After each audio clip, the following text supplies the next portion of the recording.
Bismillahirrahmanirrahim.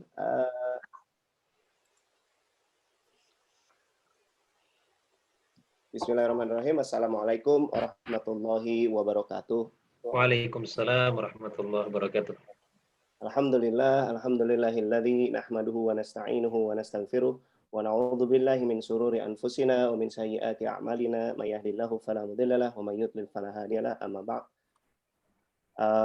Yang kami hormati para pengurus Kibar, para pengurus MES dan juga para pengurus HAI yang telah dengan semangat membuat acara ini sehingga acara ini dapat terselenggara.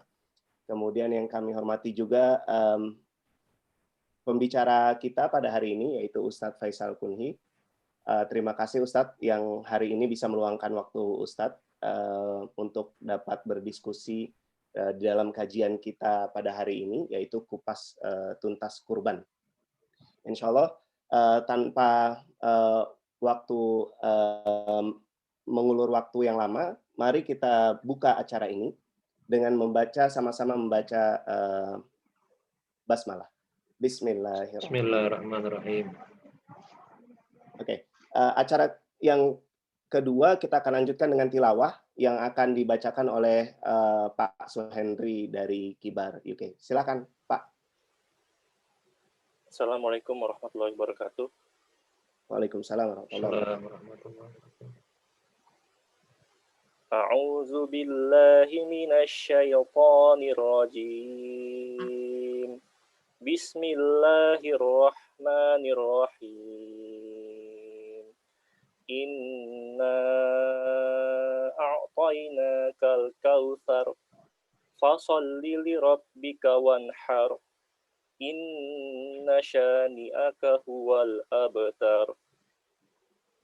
Dengan nama Allah yang Maha Pengasih lagi Maha Penyayang, sungguh kami telah memberimu Muhammad nikmat yang banyak.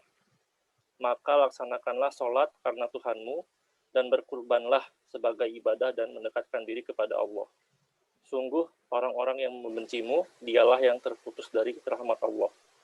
Shadaqallahul azim. Assalamualaikum warahmatullahi wabarakatuh. Waalaikumsalam warahmatullahi wabarakatuh. Terima kasih banyak Pak Suhendri. Kemudian acara yang selanjutnya kita lanjut ke dalam materi utama yaitu kupas tuntas kurban. Ini Ustadz kita seminggu lagi insya Allah ya Ustadz kita akan memasuki Hari Raya Idul Adha. Maka ada banyak sekali pertanyaan-pertanyaan yang muncul di dalam pikiran kita saat ini. Khususnya dalam menyambut Hari Idul Adha ini kita umat Islam itu sedang dan seluruh kita di dunia ini sedang menghadapi cobaan yaitu pandemi COVID-19. Oleh karena itu semakin banyak pertanyaan-pertanyaan kita terkait kurban ini Ustadz. Termasuk apakah kurban ini bagaimana nanti hukumnya kurban, apalagi dalam kondisi seperti ini, apakah bisa digantikan dengan sedekah yang lebih bermanfaat. Sampai saat ini mungkin ada sedekah-sedekah seperti sedekah oksigen dan lain-lainnya, karena memang keadaannya darurat. Dan kami mohon bantuannya Ustadz untuk menjelaskan dari sisi fikih dan dari sisi mudah-mudahan dari sisi fikih dan dari sisi operasional kurban, dan juga mudah-mudahan ada banyak insight insya Allah yang sama-sama bisa kita berguna bagi kita. Tanpa mengulur waktu lebih panjang lagi, mari Ustadz kami persilahkan untuk ini materi Ustadz sudah diberikan kepada materinya nanti katanya di share oleh panitia ya. Jadi saya tinggal baik. Bilang next aja gitu. Ya. Siap Ustadz. Siap. Oke, silakan Ustadz. Ya baik. Assalamualaikum warahmatullahi wabarakatuh. Waalaikumsalam warahmatullahi wabarakatuh. Innal hamdalillah nahmaduhu wa nasta'inuhu wa nastaghfiruh wa nastahdihi wa natubu ilaih wa na'udzu billahi min syururi anfusina wa min sayyiati a'malina may yahdihillahu fala mudhillalah wa may yudlilhu fala hadiyalah. Allahumma shalli ala sayidina Muhammad wa ala ali sayyidina Muhammad kama sallaita wa sallamta barakta ala Ibrahim wa ala ali Ibrahim fil alamin innaka Hamidum Majid. Puji dan syukur kita panjatkan kehadirat Allah Subhanahu wa taala. Semoga Allah Subhanahu wa taala selalu memberikan kepada kita kesehatan, kekuatan, dan semoga Allah Subhanahu wa taala melindungi kita, keluarga kita, orang tua kita, guru-guru kita, anak didik kita dari virus corona dan virus-virus lainnya yang membahayakan dunia dan akhirat kita.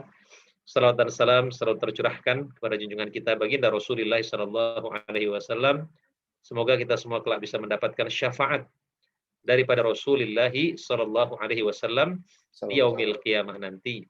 Amin. Yang saya hormati Mas Wahid dan Bapak-bapak, ibu-ibu semua di UK dan dimanapun Anda berada.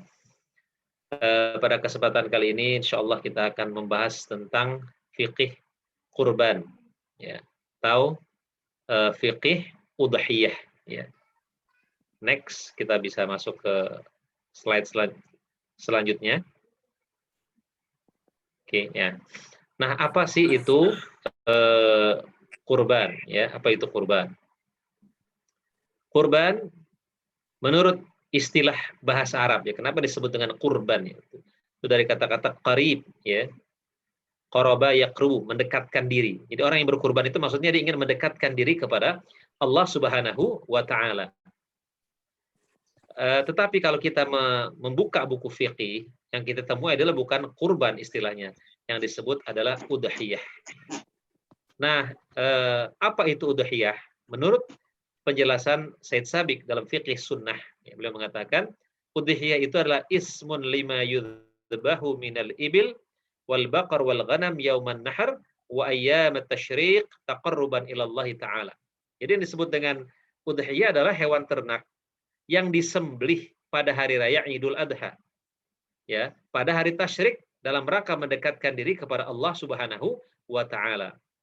Jadi yang pertama ketentuan kurban itu adalah dia harus hewan ternak, yaitu unta, sapi, ya, kerbau, kambing, dan domba.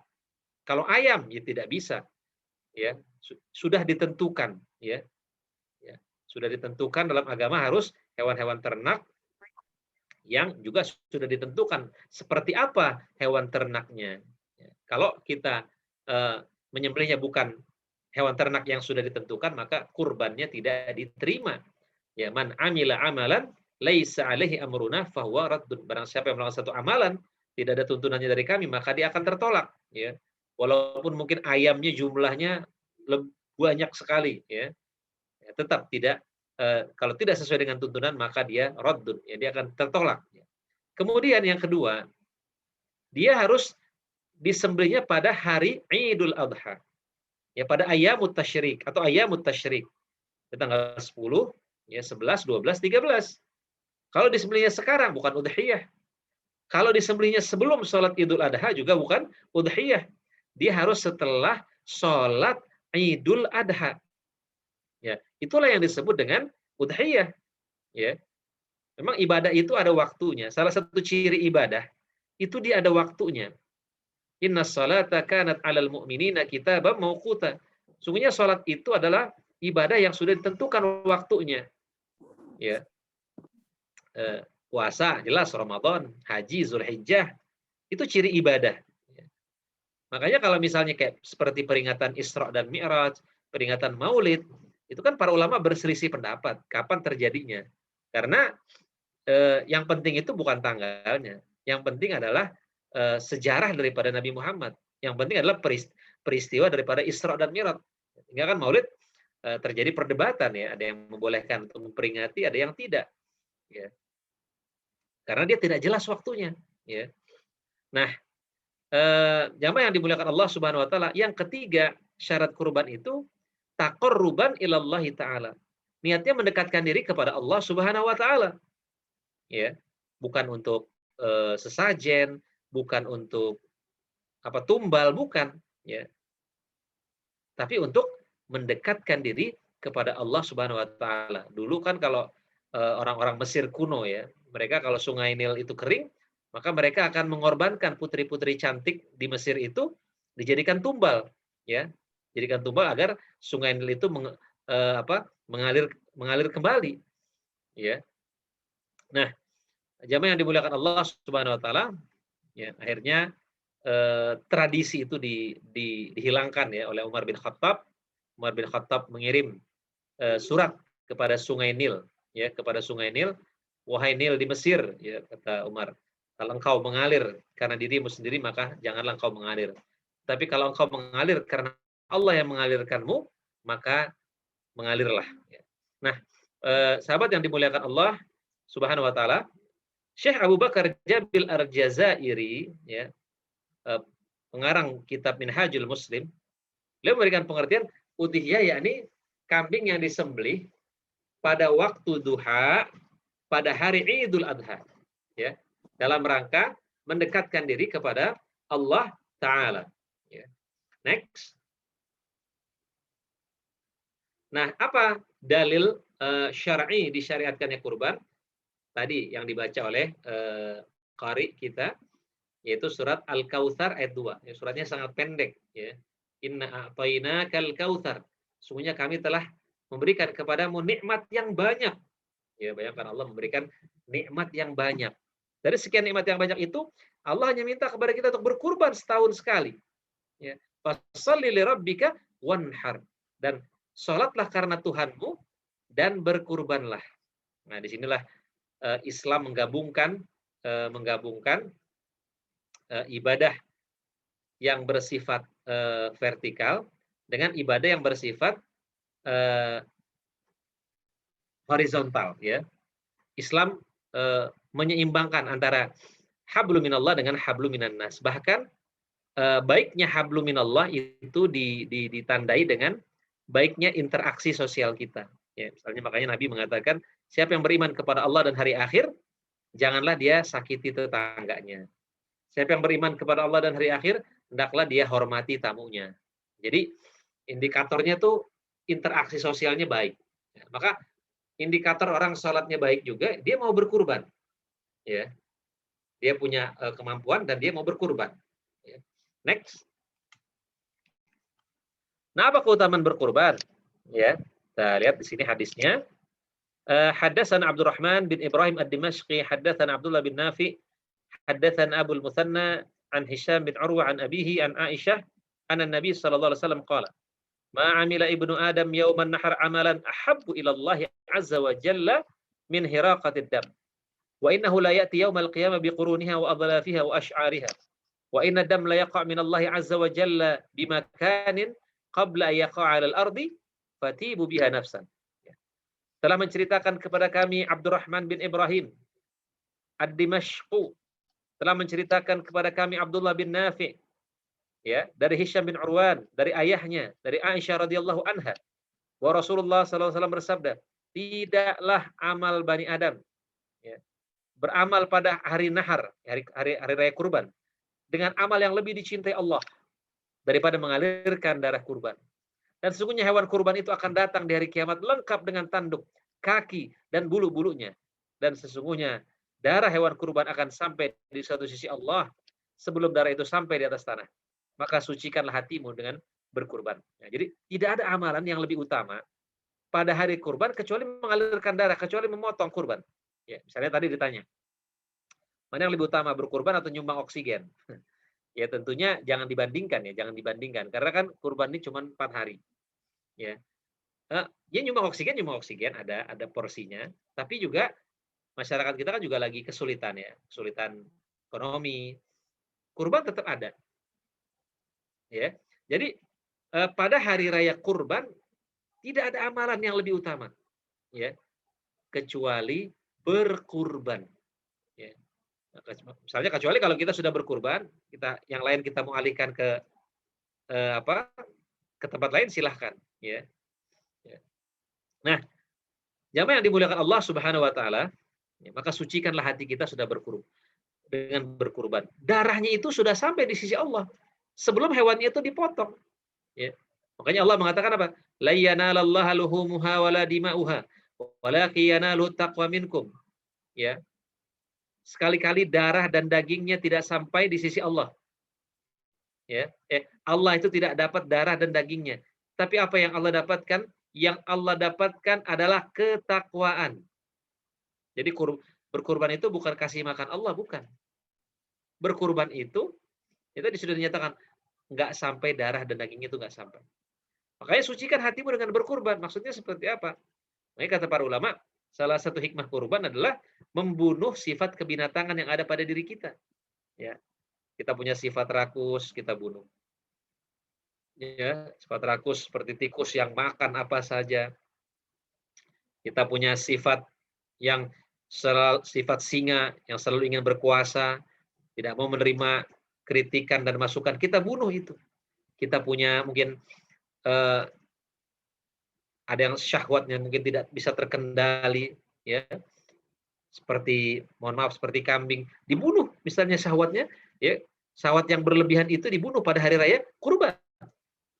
Jadi kurban juga membunuh sifat-sifat kebinatangan yang ada pada diri kita. Itu salah satu hikmah disyariatkannya ibadah kurban. Next.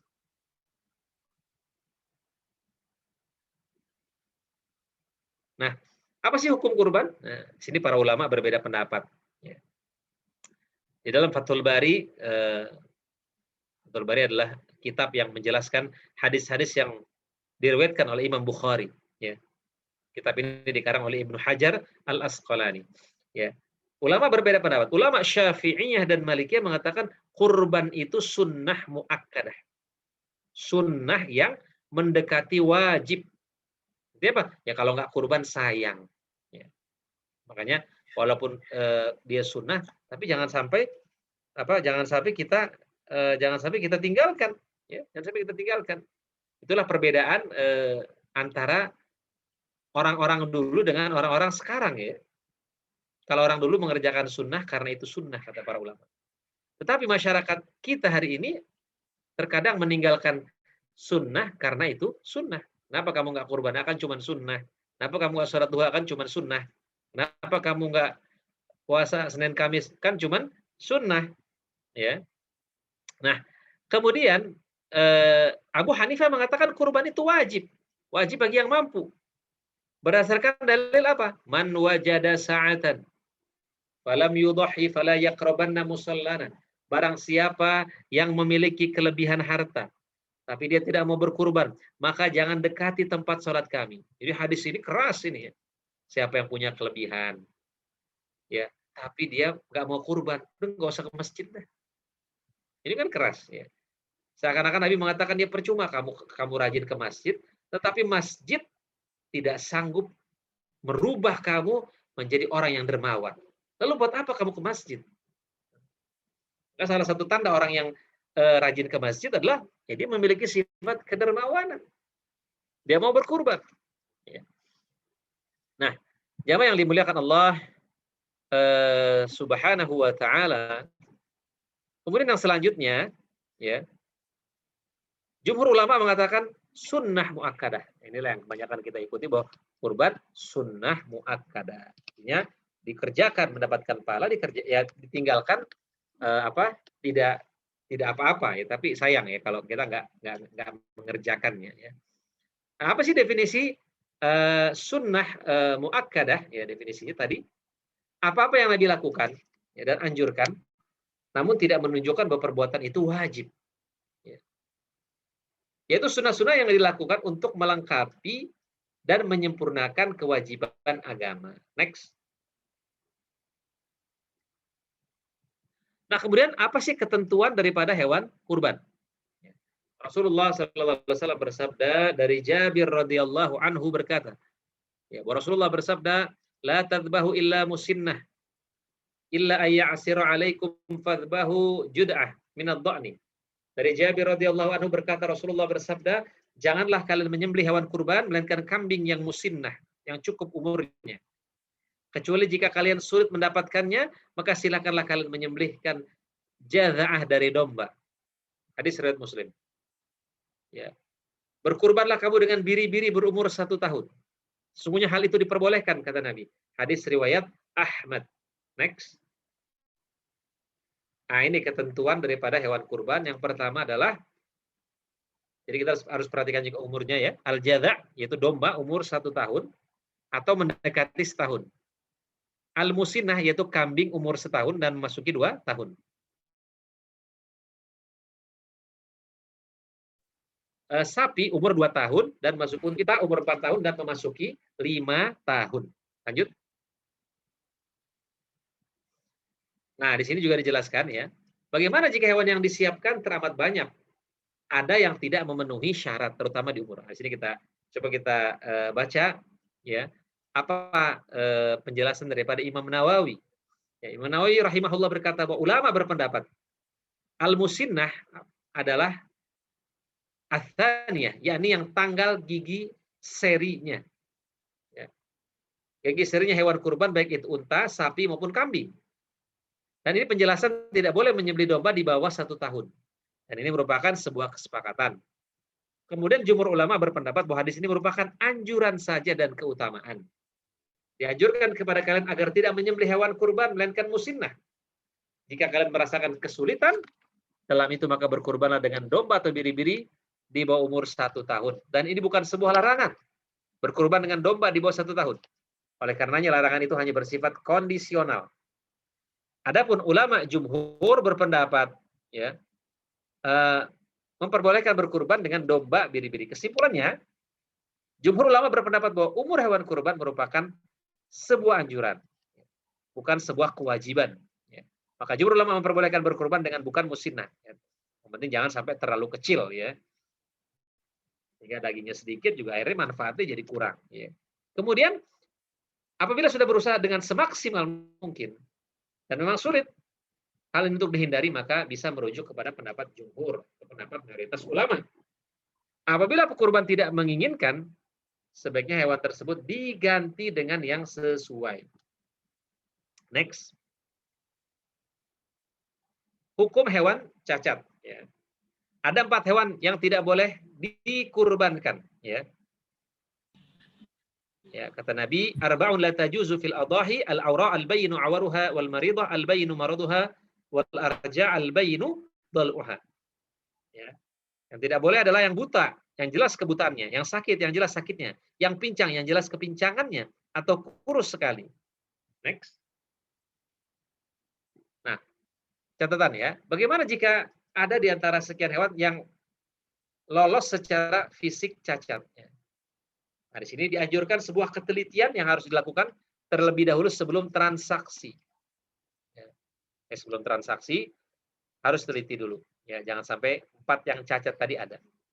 Dan teliti, ya di sini dikatakan oleh Syafi'iyah, dan teliti dalam memeriksa produk sebelum terjadinya akad, termasuk barang-barang jumlahnya banyak yang tidak berubah sampai waktu transaksi terjadi. Nah, apabila sudah sangat teliti dalam akad transaksi, namun masih saja lolos hewan yang fisiknya cacat, selain cacat yang tadi disebutkan, ya seperti misalnya telinganya pecah, berlubang, maka hewan kurban itu tidak mudarat. Artinya tidak masalah digunakan untuk berkurban. Next. Waktu penyembelihan. Nah, Rasulullah bersabda dari sahabat Barra' bin Azib, bahwa Nabi SAW bersabda, "Man zaba ba'da shalah faqad tamma nusukahu wa shaba sunnatal muslimin." Barang siapa yang menyembelih setelah salat, maka telah sempurna ibadah kurbannya dan sesuai dengan sunnah kaum muslimin. Nah, barang siapa yang menyembelihnya sebelum salat, dia tidak diterima. Artinya dia hanya sekedar menyembelih biasa, bukan udhiyah.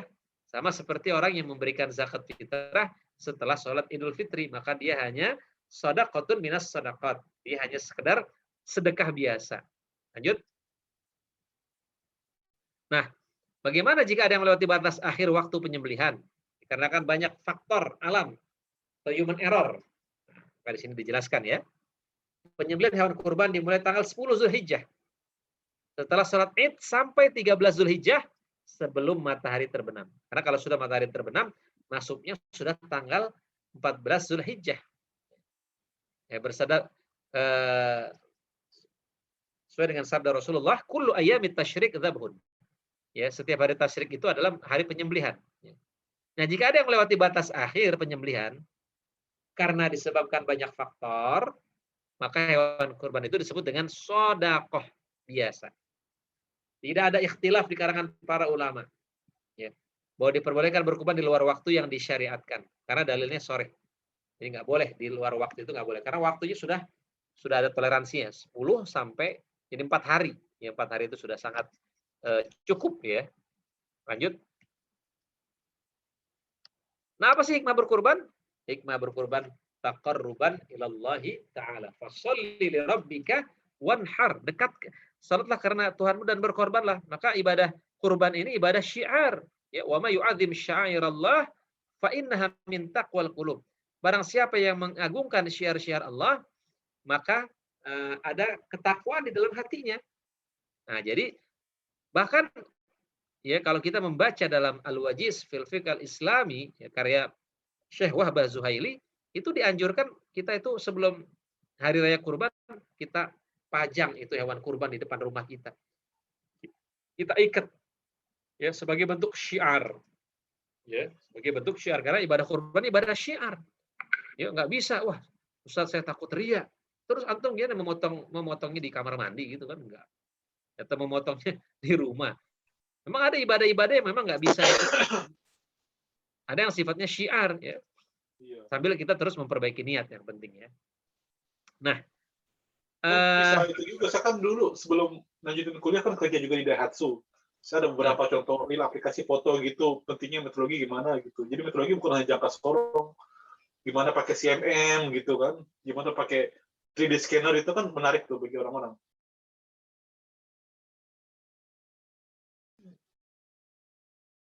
Kita selesaikan dulu ya. Nah, jamaah yang dimuliakan Allah Subhanahu wa taala, kurban ini juga untuk mewujudkan rasa syukur dan ketakwaan kepada Allah. Apa sih arti syukur? Syukur itu artinya membuka. Orang yang bersyukur adalah orang yang membuka nikmat Allah Subhanahu wa taala, ya. Artinya nikmat yang dirasakan tidak hanya dirasakan sendiri, tetapi yang lain ikut merasakan. Kalau kufur itu artinya menutup. Orang yang kufur nikmat, orang yang menutup nikmat Allah. Maka nikmat yang dia rasakan hanya untuk dirinya sendiri. Kufur ya. Ini sudah diambil oleh bahasa Inggris cover ya. Nah, jamaah yang dimuliakan Allah Subhanahu wa taala, slide-nya nggak kelihatan. Ini ada info, slide-nya nggak kelihatan. Kalau saya kelihatan, Ustadz. Oh, nah, jadi masalahnya mungkin di laptopnya nih. Iya. Dari tadi saya foto-fotoin terus kok. Alhamdulillah. Lanjut. Ya. Kemudian hikmah daripada hari kurban juga berbagi kebahagiaan di hari raya. Innama hiya ayyamu aklin wa syurbin wa dzikrillah azza wa jalla. Sungguhnya dia adalah hari diperbolehkan makan, minum dan mengingat Allah. Maka di hari raya kurban dan tasyrik tidak boleh puasa, haram. Ya. Besok kita boleh berpuasa. Dari tanggal 1 sampai tanggal 10 tuh kita boleh sampai tanggal 9 boleh berpuasa. Terus boleh berpuasa.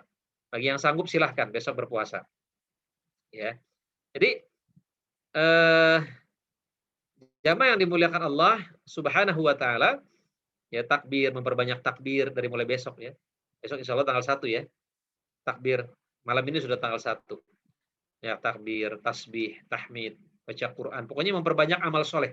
Ya, karena Allah bersumpah dengan 10 hari pertama di bulan Zulhijjah ini, wal fajri, demi fajar. Walayalin asyar, dan demi hari-hari yang 10. Next. Ya. Hukum berkurban kontemporer ya. Pertama, berkurban tanpa menyaksikan atau diwakilkan. Ya. Memang kan sunahnya kurban itu disaksikan. Sebagaimana perintah Nabi kepada Fatimah. Wahai Fatimah, berdiri engkau saksikan hewan kurbanmu, karena setiap darah yang mengalir dosa-dosamu diampuni oleh Allah Subhanahu wa taala. Nah, sekarang misalnya nggak menyaksikan atau diwakilkan. Ya, apalagi sekarang di saat pandemi ya, mungkin lebih baik untuk mengurangi kerumunan cukup diwakilkan saja. Ya, tinggal nanti kalau ada yang mau menyaksikan bisa dikirim videonya atau fotonya mungkin ya. Nah, niat pekurban menjadi dasar pokok. Maka pekurban meniatkan kurbannya semata untuk Allah. Ya, itu ya. Maksudnya Rasulullah menyembelih hewan kurban di tanah lapang untuk melaksanakan tempat untuk melaksanakan sholat Id. Hadis ini tidak menunjukkan wajib penyembelih sendiri. Akan tapi sunnah seorang muslim menyembelih hewan kurbannya sendiri. Tapi kalau dia nggak bisa motong sendiri, dia harus menyerahkan kepada orang yang pakar, ya, ahlinya, daripada nanti dia potong jadi nggak sempurna, ya jadi nggak bagus, hewannya jadi tersiksa. Maka menyerahkan kepada ahlinya juga perintah agama kan. Fas'alu ahla dzikri in kuntum la ta'lamun. Tanya ahlinya kalau kamu tidak tahu. Tapi serahkan kepada ahlinya kalau kamu tidak tahu. Idza wusidal amru ila ghairi ahli fantaziris sa'ah, kata Nabi.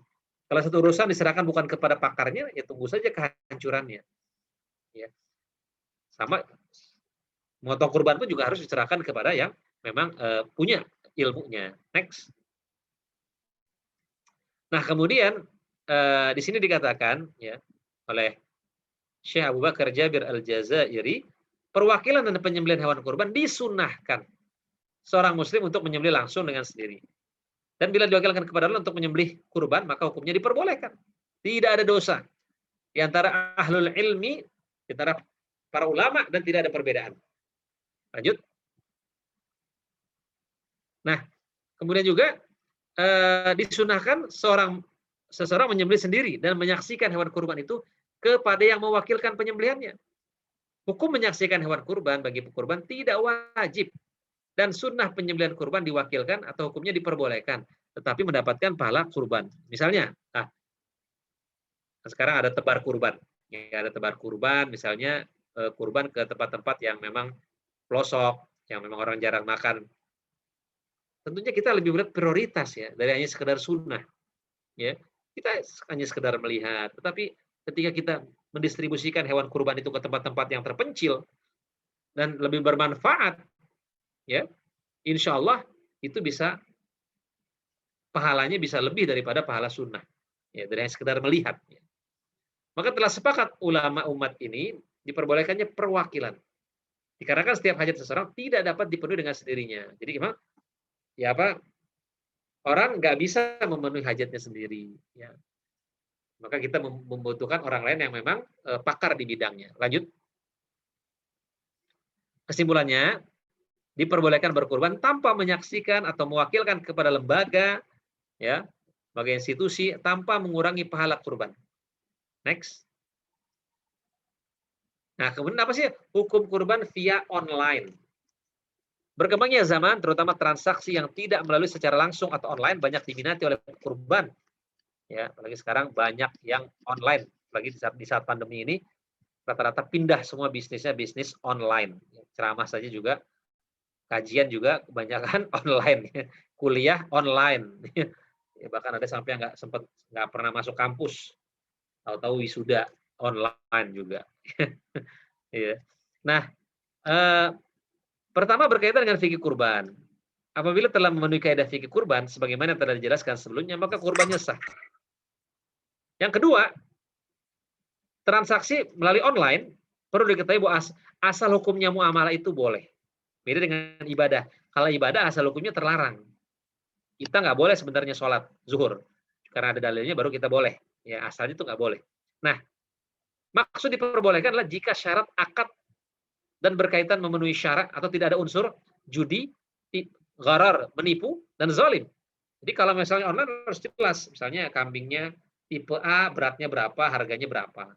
Sehingga orang bisa melihat, ya, bentuknya, oh ini segini, harganya segini. Ya. Jadi itu tidak masalah, ya. Ya. Lanjut. Nah, catatan, ya, hewan kurban yang dijual, dibeli harus sesuai dengan yang dirincikan. Ya, nggak boleh beda, ya, harus sesuai. Rasulullah melarang jual beli yang mengandung gharar. Ya, seperti apa? Seperti menjual ikan di kolam. Saya mau beli ikan sekolam, tapi nggak tahu berapa jumlah ikannya di situ. Saya mau beli buah sepohon. Nah, ini kan juga nggak jelas. Ya. Ya, kemudian yang kedua itu milik sendiri. Ya. Atau sudah mendapatkan izin dari pemiliknya.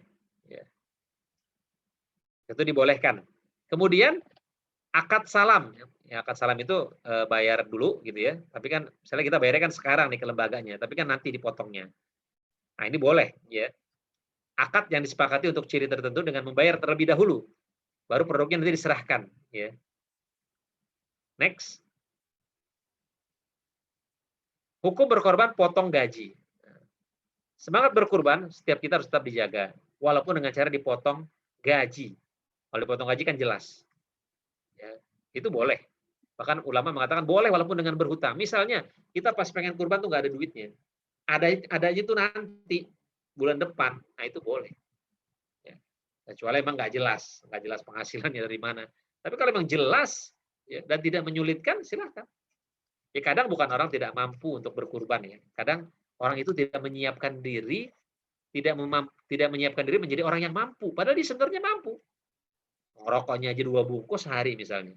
Kok bilang nggak mampu berkurban? Nah ini kan sangat sangat disayangkan ya. Jadi maka kita itu siapkan diri kita untuk menjadi orang-orang yang mampu untuk berkurban. Kemudian lanjut. Ibnu Qudamah berpendapat bukan hal yang makruh, yakni pinjaman. Imam Ahmad berkata pinjaman itu bukan menjadi masalah dan bukan perkara makruh. Demikian Nabi SAW pernah meminjam sesuai dengan hadis Abi Rafi. Bila hal itu makruh, tentunya umat telah menjauhi perkara tersebut dan sungguhnya melakukan demikian. Maka harus dikembalikan pinjamannya. Karena seperti membeli daging dengan cara berhutang. Lanjut. Kemudian dalam kitab Tuhfatul Maudud, Imam Ahmad berpendapat dengan hadis Rasulullah SAW bahwa anak itu tergadai dengan akikahnya. Aku berharap jika dia berhutang untuk akikah, agar Allah segera menggantinya karena dia menghidupkan sunnah Nabi SAW dan mengikuti ajaran yang beliau bawa. Untuk akikah saja boleh berhutang. Lanjut. Nah, dari penjelasan di atas, maka berkurban dengan cara potong gaji atau pinjaman diperbolehkan. Dengan catatan harus dikembalikan pinjamannya atau hutangnya seperti membeli dengan cara tidak tunai. Mengenai hal yang berkaitan dengan akad dan kesepakatan pengembaliannya sebagai berikut. Yang pertama, akadnya menggunakan akad qardul hasan, yaitu pinjaman kebaikan. Ya, nggak ada bunganya ya. Yang kedua, pengembalian jumlah besarnya pinjaman disesuaikan dengan harga kambing yang telah ditentukan oleh kedua pihak. Waktu lama pengembalian juga sesuai dengan kesepakatan yang disepakati oleh kedua pihak. Next. Hukum berkurban 1 kambing untuk 1 keluarga. Ya, sebenarnya 1 kambing itu boleh untuk 1 keluarga, ya. Tapi kan kebanyakan masyarakat kita tahun ini korban atas nama suaminya, tahun depan istrinya, tahun depan lagi anaknya. Nah, sebenarnya 1 kambing itu bisa pahalanya untuk 1 keluarga. Walaupun banyak kata para ulama. Walaupun mungkin anaknya 10 misalnya. Nah, yang penting uangnya dari 1 orang, bukan patungan. Ya. Nah, di sini dikatakan pada masa Rasulullah, seorang menyembelih seekor kambing sebagai kurban atas dirinya dan keluarganya. Mereka makan dan memberikan pada yang lain sampai kondisi berubah dan orang-orang berlomba sebagaimana engkau lihat. Ya. Next. Hadis tersebut nasnya bahwa 1 kambing 1 dan dibenarkan pahalanya untuk seseorang dari keluarga Nabi, walaupun jumlahnya banyak. Ya, lanjut. Istinbat hukum atas berkurban 1 kambing diniatkan untuk sekeluarga berdasarkan penjelasan dalil di atas, maka hukumnya boleh berkurban atas nama dirinya dan keluarganya atau pahala untuknya dengan syarat keluarga yang dimaksud adalah kerabat dekat seperti istri, anak dan orang tua. Ya, bukan berarti suatu keluarga besar semuanya ya, itu yang enggak ya. Lanjut. Nah, distribusi daging untuk non-muslim. Nah, boleh nggak sih kasih korban untuk non-muslim? Nah, di sini kita baca ayatnya. Allah tidak melarang kamu berbuat baik dan berlaku adil terhadap orang-orang yang tiada memerangimu karena agama dan tidak pula mengusir kamu dari negeri kamu. Sungguhnya Allah menyukai orang-orang yang berlaku adil. Next. Nah, dan diperbolehkan memberikan daging kurban kepada orang kafir karena termasuk sedekah. Ya. Zakat saja kan boleh kepada mu'allaf. Mu'allaf itu kan ada yang orang yang sudah masuk Islam atau orang yang diharapkan keislamannya. Islam mengajarkan kepada kita kalau untuk membantu orang jangan tanya apa dulu agamanya, ya. Tapi tentunya prioritas Muslim ya, prioritas Muslim. Karena itu juga bagian daripada dakwah, ya. Lanjut.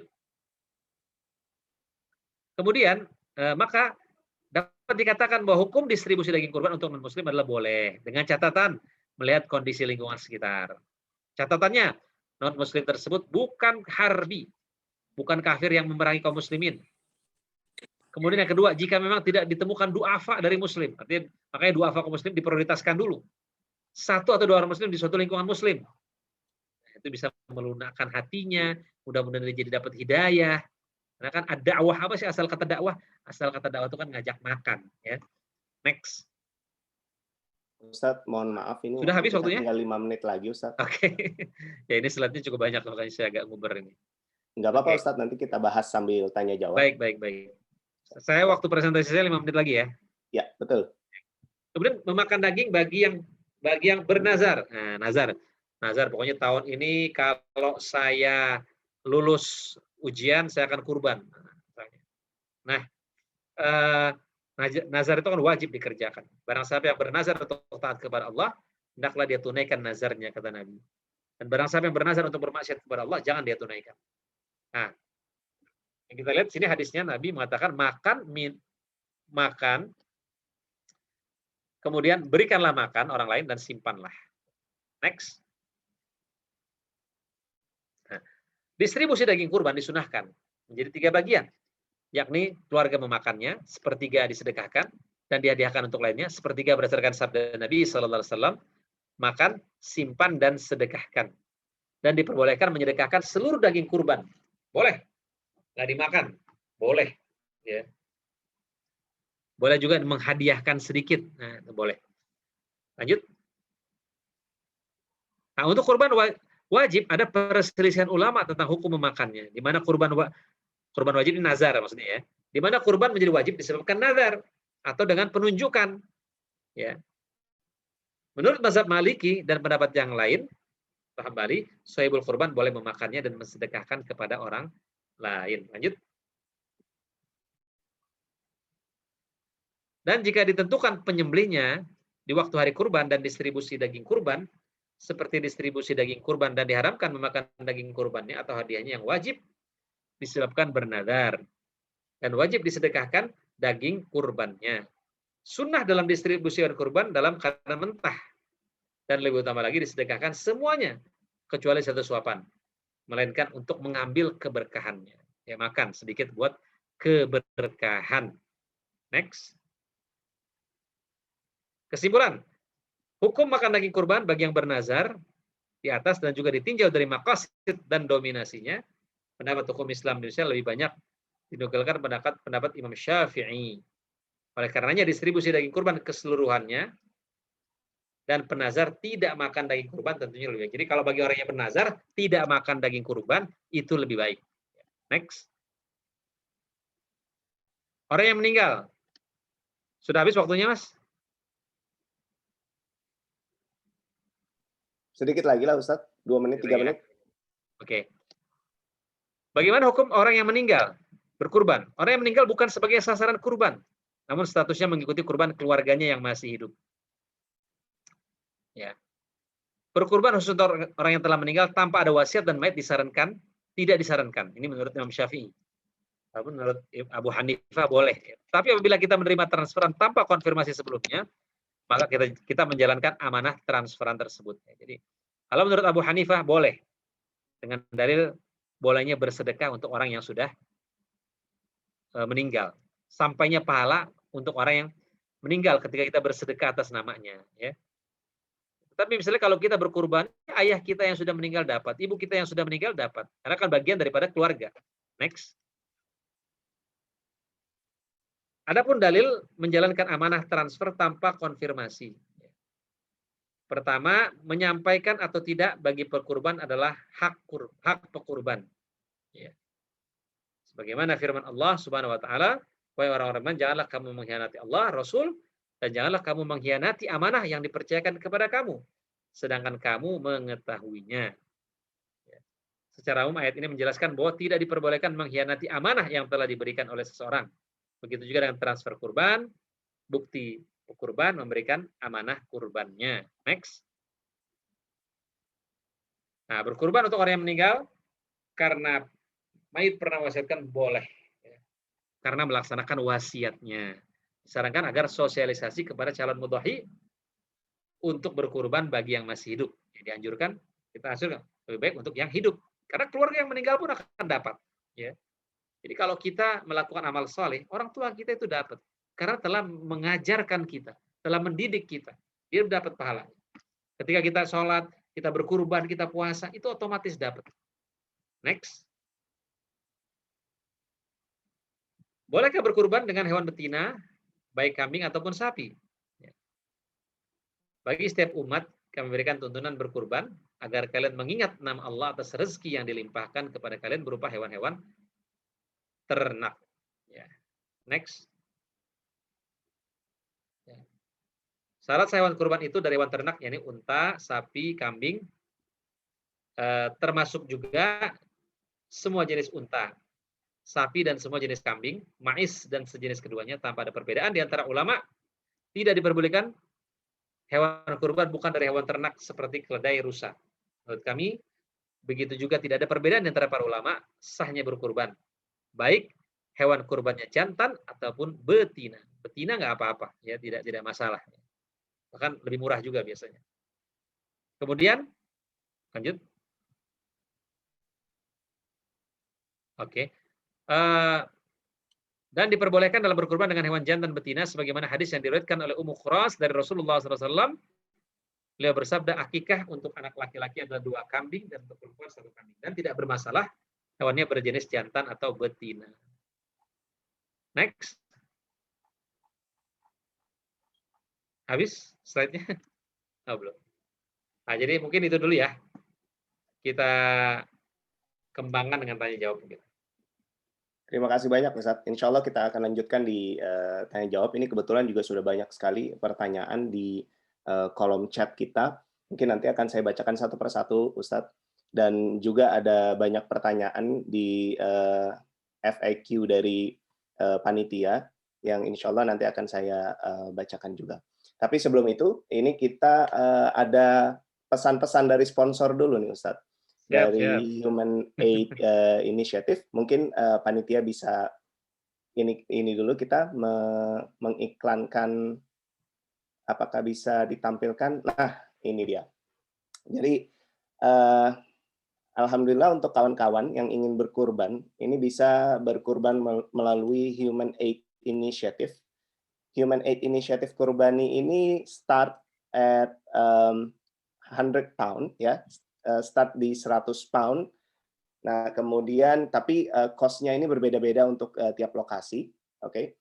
Kemudian Kurbani price ini sudah termasuk cost untuk semua obligasi atau untuk semua maksudnya kewajiban-kewajiban yang termasuk untuk mendistribusikan, sebentar. Ini contekan saya ketutup sebentar. Ya, untuk semua distribusi dari kurban ini ya. Ini ada beberapa option seperti yang bisa kita lihat di bawah ini. Ada option A 100 pound dengan distribusi di Jawa dan Nusa Tenggara Timur dan juga di bagian timur Indonesia. Kemudian di option B kita punya 115 pound. Ini distribusinya di Asia termasuk Myanmar dan Cox's Bazar, Western and Eastern Indonesia termasuk di Barat dan Timur Indonesia. Kemudian option C kita punya option 150 pound dengan Ustadz Abdul Somad Distribution di remote area of Riau, Indonesia. Nah, ini the cost of kurbani ini termasuk price of animal yang akan disacrifice atau akan dikurbankan locally. Kemudian termasuk cost untuk taking care of the animal ya. Termasuk juga cost transportasi dan juga cost untuk packing dari daging kurban tersebut. Kemudian untuk booking itu bisa langsung lihat ini ada tinggal klik di gambar ini atau tinggal langsung di dicantumkan saja di dalam browser kita. Kemudian Anda semua insya Allah bisa langsung kurban online ya melalui Human Aid Initiative. Oke, selanjutnya mungkin bisa diberikan video sebagai penjelasan dari Ustadz Abdul Somad. Silakan panitia.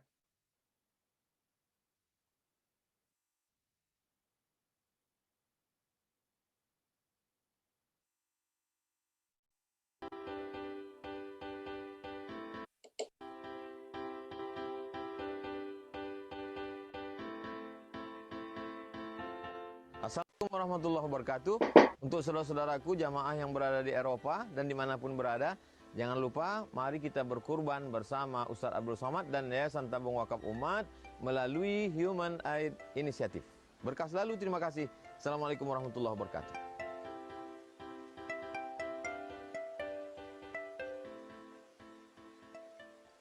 Waalaikumsalam warahmatullahi wabarakatuh. Ya, terima kasih para panitia. Mungkin itu iklannya sudah lewat, alhamdulillah. Mari kita masuk ke dalam sesi berikutnya, yaitu sesi tanya jawab dengan Ustadz Faisal Kunhi. Ustadz ini alhamdulillah hampir seluruh FAQ ini sudah terjawab oleh Ustadz nih. Kemudian nanti insya Allah ada beberapa yang masih harus kita klarifikasi kembali, tetapi saya mau ke pertanyaan kawan-kawan dulu, Ustadz. Yeah. Mulai dari yang pertama ini, bolehkah kurban dan akikah ini digabungkan, Pak Ustadz? Karena ada banyak lembaga penyalur kurban biasanya mengadakan atau menyembelihkan hewan kurban, sedangkan masyarakat yang ingin berkurban hanya cukup mentransfer uang senilai harga hewan ternak ke rekening yang dicantumkan oleh lembaga atau panitia tersebut. Lantas bagaimana hukumnya kurban yang demikian? Misalnya seperti itu, apakah boleh atau tidak kita kurban tetapi transfer uang kurban disembelih di daerah lain? Oke. Berarti ini ada dua pertanyaan ya Ustadz. Pertama, bolehkah kurban dan akikah digabungkan, Pak Ustadz? Kemudian yang kedua, apakah boleh atau tidak kalau kita kurban dengan transfer uang kurban disembelih di daerah lain? Itu tadi mungkin sudah dijawab ya oleh Ustadz ya? Iya, boleh. Secara online ya. Kemudian mungkin yang pertama dulu Ustadz, apakah kurban dan akikah boleh digabungkan? Iya. Kurban dan akikah kedudukannya hukumnya sama ya, sunnah muakkadah ya. Ya memang di dalam fikih itu kita dibolehkan namanya menggandakan niat. Misalnya kita untuk ibadah-ibadah sunnah ya. Misalnya kita sholat di masjid, kita sholat 2 rakaat, bisa kita niatkan sekalian sholat tahiyatul masjid, sholat qobliyah, dan sholat sholat sunatul wudu. Nah untuk kurban misalnya kita belum akikah waktu masih kecil, belum akikah. Kemudian dengan kita berkurban, ya sebenarnya ada ulama yang mengatakan dengan kita berkurban itu kita sudah akikah, ya. Kita sudah akikah. Jadi itu dibahas oleh Ibnu Qayyim Al-Jauziyah dalam Tuhfatul Maulud ya. Dalam Tuhfatul Maulud itu dibolehkan. Jadi misalnya kita masih kecil belum akikah gitu ya, belum akikah. Ketika kita berkurban itu sebenarnya sama dengan akikah. Jadi berdasarkan pendapat ini boleh menggabungkan kurban dengan akikah. Cuman kan tadi bedanya kalau akikah kan sunnahnya dagingnya itu dibagikan dalam keadaan matang. Kalau kurban kan mentah ya, mentah. Begitu. Ya baik, terima kasih Pak Ustadz. Mudah-mudahan terjawab ya Pak Eko. Atau kalau mau bertanya lagi silakan Pak Eko. Kemudian kita lanjut ke pertanyaan berikutnya. Ini kalau berkurban di negara lain, ini masalah belum masuk waktu sholat Idul Adha, Ustadz. Ini perbedaan waktu. Jadi waktu mana yang harus kita jadikan standar ini? Apakah waktu lokal atau apakah waktu seperti apa ya? Apakah waktu di tempat kita melakukan kurban atau apakah waktu tempat kita tinggal? Ya. Yang menjadi patokan adalah waktu dipotongnya hewan kurban tersebut. Misalnya bapak-bapak yang di UK transfer ke Human Initiative gitu ya. Kurbannya dilaksanakan di Indonesia, tentunya mengikuti waktu Indonesia, bukan mengikuti waktu sahibul kurbannya ya. Ikuti waktu memotongnya itu mengikuti waktu setempat di mana hewan kurban itu berada. Walaupun mungkin kita belum sholat Idul Adha misalnya kan, tapi di sana sudah selesai orang sholat Idul Adha, ya nggak apa-apa dilaksanakan di sana. Jadi ngikutin waktu di mana dipotong hewan kurbannya itu. Oke, baik. Jelas. Alhamdulillah, terima kasih. Ustadz, ini Ibu Dia mudah-mudahan jelas. Kemudian selanjutnya, apakah jika seorang muslim menyembelih hewan kurban dengan mengataskan Nabi Shallallahu Alaihi Wasallam, dan bagaimanakah pendapat ulama dan dalam masalah ini? Oke, jadi bagaimana hukumnya Ustadz kalau misalnya kita menyembelih hewan kurban dengan mengatasnamakan Nabi Shallallahu Alaihi Wasallam? Mengatasnamakan Nabi gitu ya? Iya. Saya kira nggak perlu ya. Saya kira tidak perlu kita berkurban. Yang dianjurkan kita berkurban untuk diri kita sendiri. Ya. Rasulullah tidak menganjurkan, ya. Rasulullah tidak menganjurkan berkurban untuk dirinya. Tidak. Kalau Rasulullah, ya banyak bentuk, banyak yang bisa kita ekspresikan bentuk kecintaan kita kepada Rasulullah Sallallahu Alaihi Wasallam.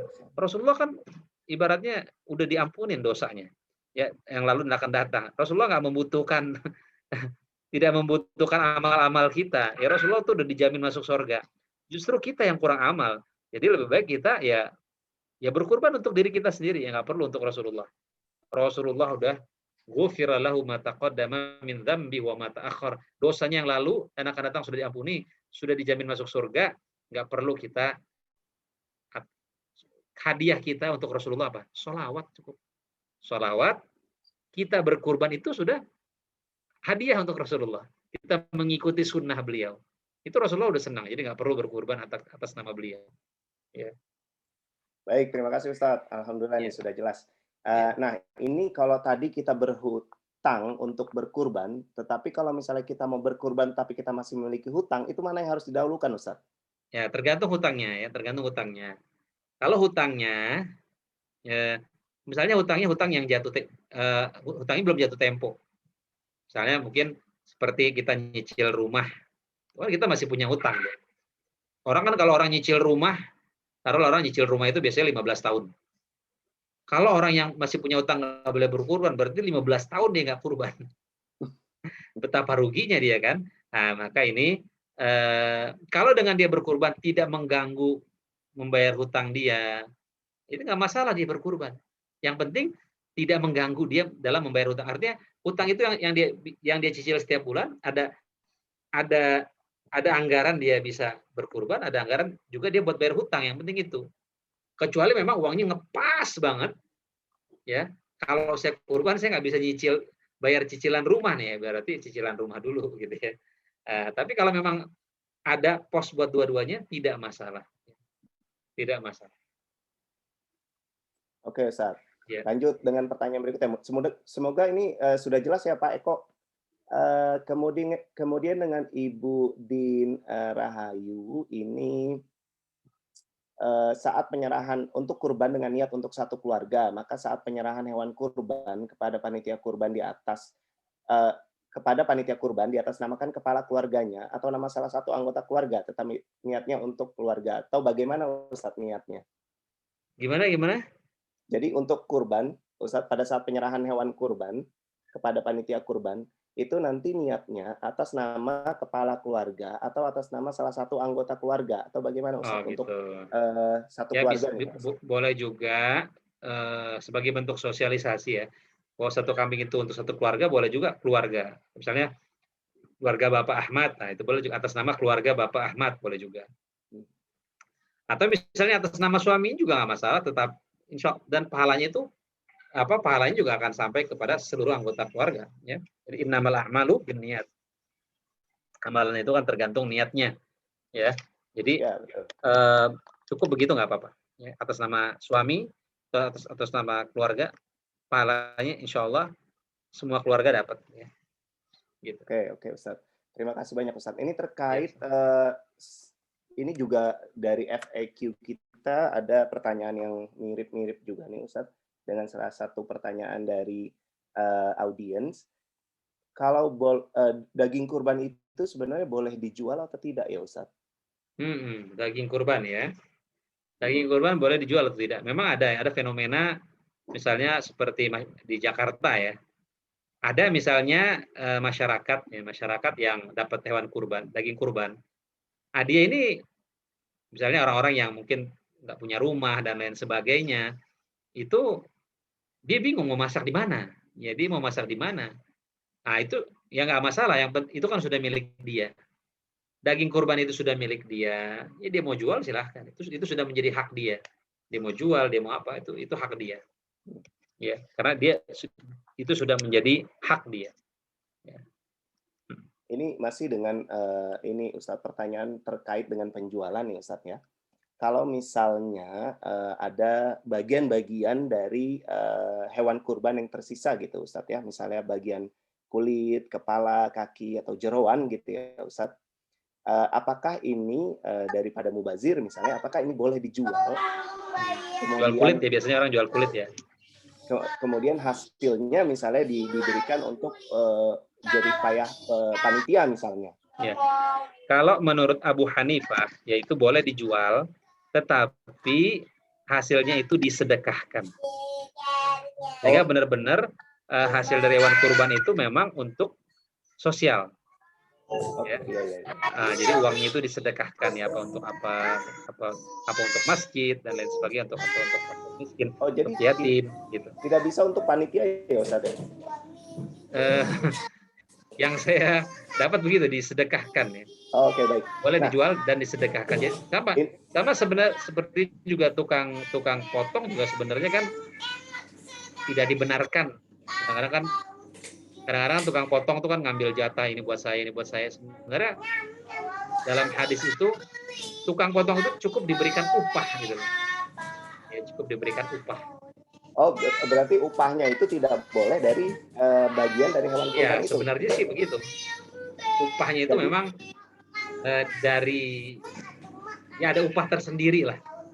Mungkin upahnya itu dari kos orang yang mau berkurban gitu ya mungkin ya Ustaz? Boleh. Misalnya dimintakan administrasi oleh panitia, boleh. Betul.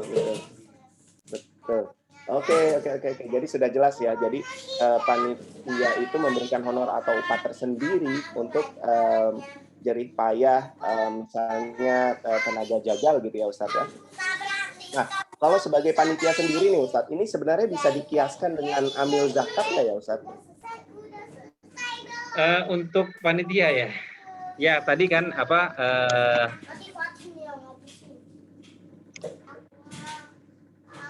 saya kira kalau beda antara beda antara amil ya, beda antara amil dengan panitia ya. Kalau kurban tidak ada istilah amil ya, tidak ada istilah amil. Tetapi tadi kan ya,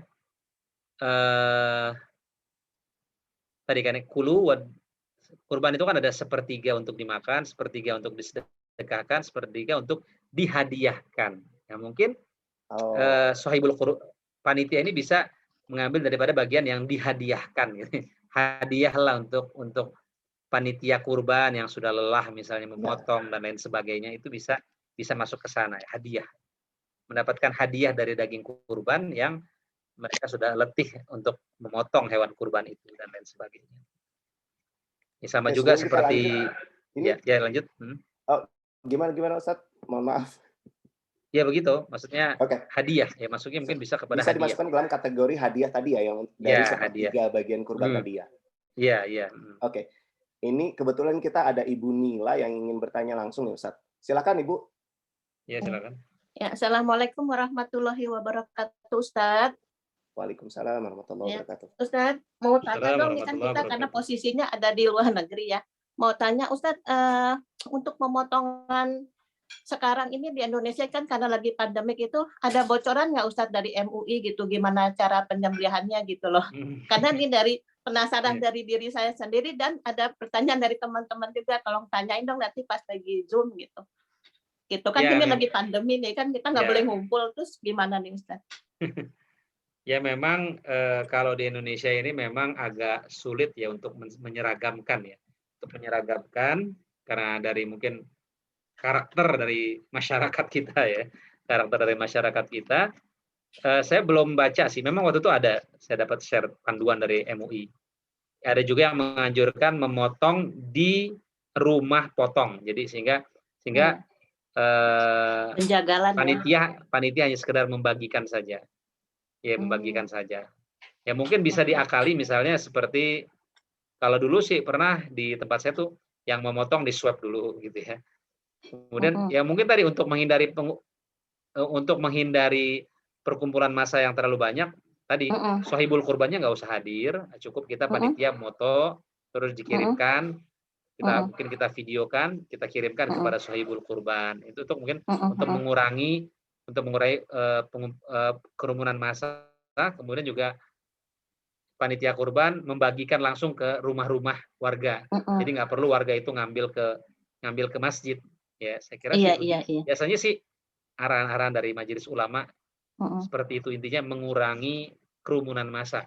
Ya, jadi jauh-jauh hari penduduk di dekat kita juga udah kasih kupon ya Ustadz ya, maksudnya udah diam aja di rumah, nanti di rumah panitia saja, yang nyamperin ya. Biar panitia yang nganterin gitu. Oke. Ya, jazakallah Ustadz. Ya, ya. Ya, mungkin harus ada keterbukaan dari panitia mungkin ya Ustadz. Jadi harus swab dulu misalnya, harus diyakinkan bahwa masyarakat ini ada protokol kesehatan yang baik gitu ya mungkin ya Ustadz ya. Iya. Karena kita khawatirnya juga pada saat pembagian itu ada resiko-resiko penularan juga kan? Benar. Kita kan kita mungkin beda ya antara di Indonesia dengan kalau di kita kan sudah menjadi budaya. Kayaknya kalau motong di rumah potong tuh tidak terasa suasana kurbannya. Betul. Ya mungkin beda dengan kalau di UK mungkin nggak boleh orang motong sendiri kan, harus di rumah potong mungkin ya. Betul. Iya. Baik, terima kasih Ustadz. Kita lanjut lagi dengan pertanyaan-pertanyaan di kolom chat nih Ustadz. Iya. Untuk masalah potong kuku dan rambut Ustadz setelah masuk tanggal 1 Zulhijjah, ini yang disunahkan di sini untuk yang mengeluarkan kurbannya saja atau untuk seluruh keluarganya? Iya. Hadisnya begini ya, hadisnya idza ra'aitum hilala dzulhijjah. Kalau kamu melihat bulan Zulhijjah, wa arada ahadukum ayyudhhiya, ya. Dan kamu ingin berkurban, fal yumsik an sya'rihi wa adfarihi. Hendaklah kamu jangan mencukur, jangan memotong kuku dan rambut-rambut yang ada di tubuh kita ya. Itu semuanya jangan dicukur ya. Nah, apakah di sini yang harus dicukur itu apakah hanya yang mengeluarkan uang saja atau semua anggota keluarganya? Saya belum tahu jawabannya ya, tetapi ya alangkah lebih baiknya nggak masalah ya, alangkah lebih baiknya kalau semua anggota keluarga itu, karena mereka juga mendapatkan pahalanya, hendaknya mereka juga jangan memotong kuku dan rambut, karena mereka kan mendapatkan keutamaan juga, mereka mendapatkan pahala daripada ibadah kurban tersebut. Jadi lebih baik saya kira mereka juga tidak memotongnya, lebih baik ya. Bukan hanya yang mengeluarkan uangnya. Jadi ya, kalau lebih baiknya karena mereka mendapatkan pahalanya juga gitu. Iya, betul. Oke, kita lanjut lagi dengan pertanyaan dari Pak Eko. Misalnya kita iuran untuk berkurban, tetapi baru kita tahu setelah disembelih kalau uang yang salah satu orang gunakan adalah uang yang haram. Apakah batal pahala berkurban untuk semua yang iuran tersebut atau tidak? Ini seru nih Ustadz, makin seru nih kayaknya kasus-kasusnya. Iya. Yang pertama, kalau orang menyumbang kurban, tidak ada kewajiban buat kita untuk menanya dan meneliti dari mana uang itu dia dapat. Ya, itu nggak, kita nggak perlu. Pak, ini saya mau ikut dong patungan. Uang antum halal nggak? Itu nggak boleh kita tanya begitu. Kita harus husnuzon aja, ya. Kita harus husnuzon. Termasuk juga panitia. Ini Bapak dari uang halal atau uang haram, Pak? Oh, gitu. Nggak boleh juga. Itu nggak sesuatu yang tidak boleh dipertanyakan. Kita udah terima aja, ya. Nah, kalau memang itu yang dia sumbang ternyata uang yang haram, ya dianya saja yang nggak dapat pahalanya. Yang lain dapat, ya. Jadi innallaha thayyib, Allah itu baik. La yaqbalu illa thayyiban. Allah itu baik, dan tidak menerima kecuali dari yang baik-baik saja. Di sedekah tidak akan diterima oleh Allah kalau itu dari hasil yang haram, ya. Jadi insya Allah yang lain tetap dapat pahalanya. Yang dari mereka yang misalnya patungan sapi 7 orang, salah satunya ada dari hasil haram, ya dia saja yang tidak dapat, yang lainnya dapat. Innamal a'malu binniyat. Amalan itu tergantung niatnya. Ya wa innamal likulli imri'in ma nawa. Seseorang akan mendapatkan apa yang dia niatkan. Ya. Begitu Mas Wahid. Terima kasih Ustadz. Mudah-mudahan Ya. jelas Pak Eko. Kemudian dari Pak Mumuh nih, Ustadz, di nas hadis definisi kurban atau di Al-Quran tidak disebutkan jenis binatangnya selain disebut dengan binatang ternak. Dari mana kita tahu bahwa yang dimaksud adalah binatang ternak di situ adalah unta, sapi, atau kambing, atau domba saja. Kalau ayam misalnya Ustadz, bagaimana? Atau bagaimana para ulama mendefinisikan hal ini Ustadz?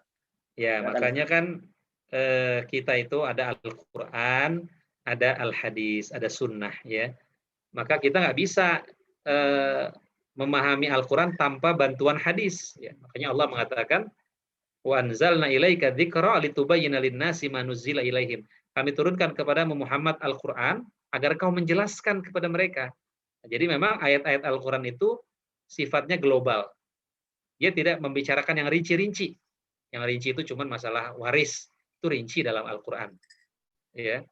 Tetapi yang lain-lain itu sifatnya global saja. Yang rinci itu di mana? Rincinya di hadis. Dari mana kita tahu bahwa hewan ternak itu misalnya sapi, kambing? Ya dari hadis. Ya. Dari hadis kita tahu. Karena tadi ati Allah wa ati Rasul wa ulil amri minkum, taatlah kepada Allah, taatlah kepada Rasul. Jadi taat kepada Allah, taat kepada Rasul itu satu paket yang nggak bisa dipisahkan. Ya, wa ma atakumur rasul, kata Allah apa? Apa yang datang dari Rasul, fakhudhu, ambil. Wa ma nahakum anhu fantahu. Dan apa yang dilarang dari Rasul, kamu jauhi. Nah, jadi kita tahunya itu dari hadis. Sama juga kita sholat. Ya, tata cara sholat secara lengkap di mana? Di hadis. Nggak ada di Quran. Tata cara haji secara lengkap di hadis. Zakat di hadis. Nah, maka Al-Quran ya, dan sunnah ini harus terus bergandengan, tidak boleh terpisah supaya pemahaman kita menjadi sempurna. Gitu. Ini ada follow up pertanyaan dari Pak Mumuh sepertinya, Ustadz. Silakan Pak. Ya. Boleh saya ini Mas komentar sebentar ke yang pertanyaan pertama tadi? Ya, boleh Pak, silakan. Maaf Ustadz, mungkin pertanyaan saya kurang jelas yang saya tulis. Maksud saya di nas hadis yang disebutkan tadi di slide pertama tadi, itu kalau saya baca terjemahannya hanya menyebutkan sebagai binatang ternak. Begitu juga yang di Al-Quran Al-Hajj itu. Jadi mungkin maksud saya apakah ada hadis-hadis lain yang lebih rinci yang menyebutkan bahwa yang dimaksud binatang ternak itu adalah unta, sapi atau kambing atau domba. Karena ada, yang Pak. disampaikan Ya. tidak ada di rinci itu aja maksud saya. Ya, ada dalam hadis itu ada disebutkan ya. Mungkin nanti bisa saya jelaskan ya pada kesempatan yang lain bagaimana hadisnya itu ada ya. Karena tadi kan kalau ayam kan tidak termasuk al-an'am ya. Babi al-an'am tapi kan babi diharamkan gitu ya. Jadi al-an'amnya pun ada ketentuan-ketentuannya. Tidak semua al-an'am, tidak semua hewan-hewan ternak dibolehkan. Ada dalam hadis. Kalau kita buka bab kurban, kita akan menemukan itu. Ya, silakan nanti. Mungkin Bapak bisa buka, ya. Di googling bisa juga sekarang. Sekarang gampang ya. Terima kasih banyak Ustadz. Ya, mungkin nanti sama-sama. bisa lanjut tanya-tanya kembali Pak Mumuh dengan Pak Ustadz. Ada satu lagi nih Ustadz, terakhir. Dulu pernah ada wacana dilarang melakukan takbir keliling, tidak boleh menyembelih kurban di sekolah-sekolah atau tempat-tempat umum dan lain-lain. Alhamdulillah ini tidak terjadi. Bagaimana larangan-larangan ini menurut fikih Islam? Ya tadi ya. Saya kira tergantung negaranya. Ini kan dikembalikan kepada negaranya. Mungkin negara-negara seperti negara-negara maju ya biasanya. Negara-negara maju Biasanya tadi penyembelihan hanya boleh di rumah apa ya? Di rumah jagal ya, pokoknya dijagal, di tempat penjagalan khusus. Di rumah Tadi mungkin pemotongan mereka hewan. rumah pemotongan hewan. Tadi mungkin lebih steril, lebih aman, lebih ini ya. Tapi kan tadi ya yang harus dipahami bagi kita umat Islam, pemotongan hewan kurban itu bukan hanya sekedar memotong, tapi di situ ada pelajaran, ada pendidikan. Pendidikan buat siapa ya? Mungkin di situ ada anak-anak yang melihat, ada pendidikan kurban itu seperti ini. Jadi ada unsur tarbiyahnya, bukan hanya sekedar motong. Kalau misalnya dipotong langsung di rumah hewan, terus keluar udah dibungkus-bungkusin, dibagiin, itu kan tidak ada, saya kira tidak ada syiarnya, tuh nggak ada, kurang syiarnya. Padahal kurban ini kan syiar. Ya makanya kecuali di masa pandemi ya, kecuali di masa pandemi. Tapi kalau misalnya kita dalam keadaan normal, saya kira ya lebih bagus di apa yang dilaksanakan di masjid-masjid, di sebagaimana tradisi di Indonesia itu sangat bagus. Karena di situ ada unsur tarbiyahnya, ada unsur belajar. Jadi anak-anak itu jadi belajar. Ya. Saya kira begitu. Ya, alhamdulillah sekarang sudah tidak ada larangan lagi. Larangan pun mungkin terkait karena masalah ada pandeminya. Betul. Ini terima kasih Ustadz. Jawaban-jawabannya, kalau ada pertanyaan lagi, saya berikan kesempatan satu kali lagi mungkin jika ingin bertanya. Sambil menunggu nih Ustadz, ada satu pertanyaan di FAQ panitia yang mungkin belum sempat kita diskusikan. Ini sebenarnya boleh nggak Ustadz mengawetkan daging kurban misalnya untuk menjadi kornet? Karena ada hadis yang melarang misalnya makan daging kurban bila sudah lewat 3 hari gitu. Makanya begini, makanya kita di Human Initiative misalnya kan ada hadis yang kulu wadakhiru wattasaddaqu, makan simpan dan sedekahkan. Simpan, ini kata-kata simpan. Makanya dulu ada yang dibikin kornet. Ya. Misalnya begini ya, hewan kurbannya sangat banyak sekali. Ya. Nah, sehingga makanya kan ada yang diawetkan supaya apa? Supaya pendistribusiannya ini bisa teratur gitu ya. Karena kan memang tidak ada batas waktu untuk pendistribusian hewan kurban. Tidak ada batas waktu. Saya tidak mendapatkan ada batas waktu, tidak ada. Maka diawetkan itu kan supaya mungkin salah satu hikmahnya sebagiannya diawetkan agar pendistribusiannya itu kita tidak asal distribusi, tetapi dia bisa didistribusikan secara mungkin agak santai lah gitu, tetapi tepat sasaran juga gitu loh. Tidak hanya asal bagi yang penting habis, tapi tidak tepat sasaran. Saya kira itu salah satu tujuannya kenapa di sebagian lembaga kurban ada yang diawetkan, ada yang dibikin kornet, ada yang dibikin abon gitu ya. Tidak masalah itu, tidak masalah. Itu bagian daripada menyimpan supaya awet.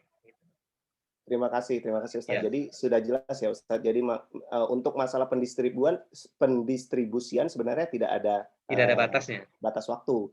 Hanya masalah kurbannya aja ya Ustaz. Pemotongannya ya. Pemotongan hewan kurbannya saja yang ada batas waktu selama hari tasyrik tersebut ya Ustaz. Iya.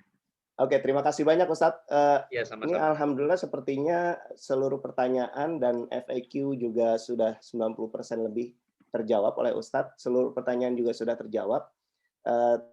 Terima kasih banyak sebelumnya Ustadz. Walaupun kita mendadak nih, Ustadz langsung bisa memenuhi kajian kita pada hari ini karena kebetulan Ustadz kita narasumber kita sebelumnya sedang sakit. Dan untuk itu Ustadz kita meminta tolong untuk penutup untuk membaca doa bersama-sama. Khususnya untuk seluruh umat dan umat di Indonesia yang sedang banyak berduka di bulan Juli ini, Ustaz.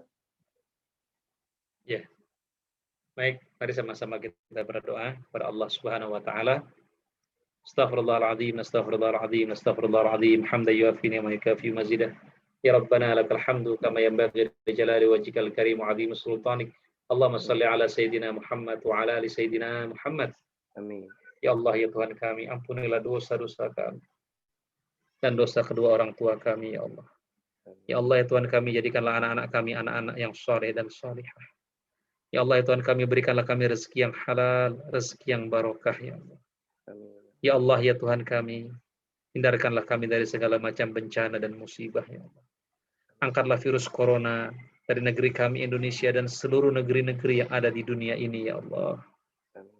Bagi sahabat-sahabat kami yang sedang diuji dengan sakit karena terkena virus corona, ya Allah, berikan kesembuhan, ya Allah. Jadikan sakitnya sebagai penggugur dosa dan pengangkat derajat, ya Allah. Bagi saudara-saudara kami yang wafat karena terkena virus corona, ya Allah, jadikan mereka sebagai para syuhada, ya Allah.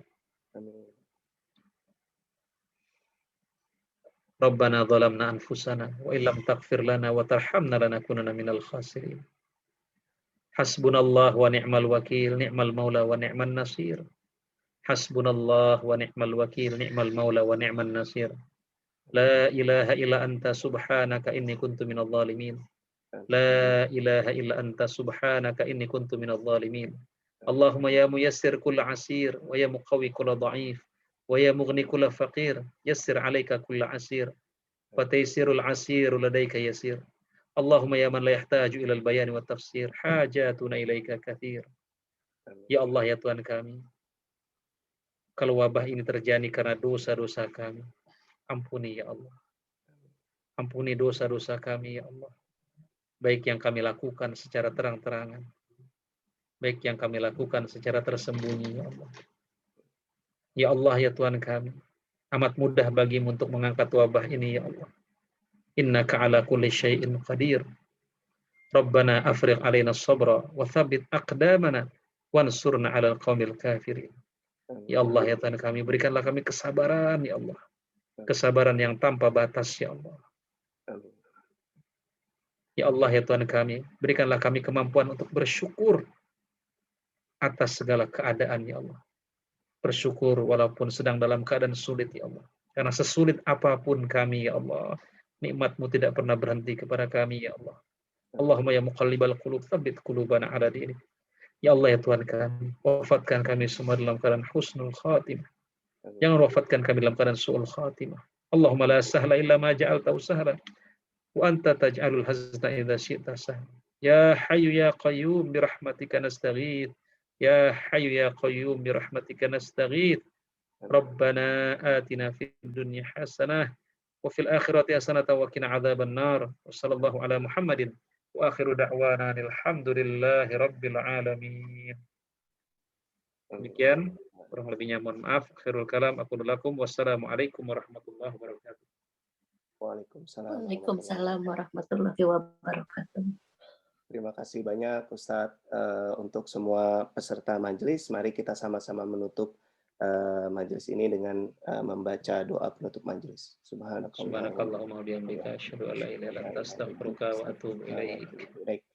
Terima kasih banyak kepada Ustadz Faisal atas kesempatannya, juga terima kasih banyak kepada kawan-kawan yang sudah menghadiri kajian kita pada hari ini, dan khususnya untuk seluruh panitia terima kasih banyak sehingga kita dapat menyelenggarakan pengajian pada hari ini dengan baik. Semoga Allah mencatat seluruh amalan-amalan kita pada hari ini menjadi amalan-amalan yang baik insyaallah. Amin amin. Amin. Terima kasih, saya tutup. Wabillahi taufiq wal hidayah. Wassalamualaikum warahmatullahi wabarakatuh. Waalaikumsalam warahmatullahi wabarakatuh. Pamit semuanya insyaallah. Pamit. Kita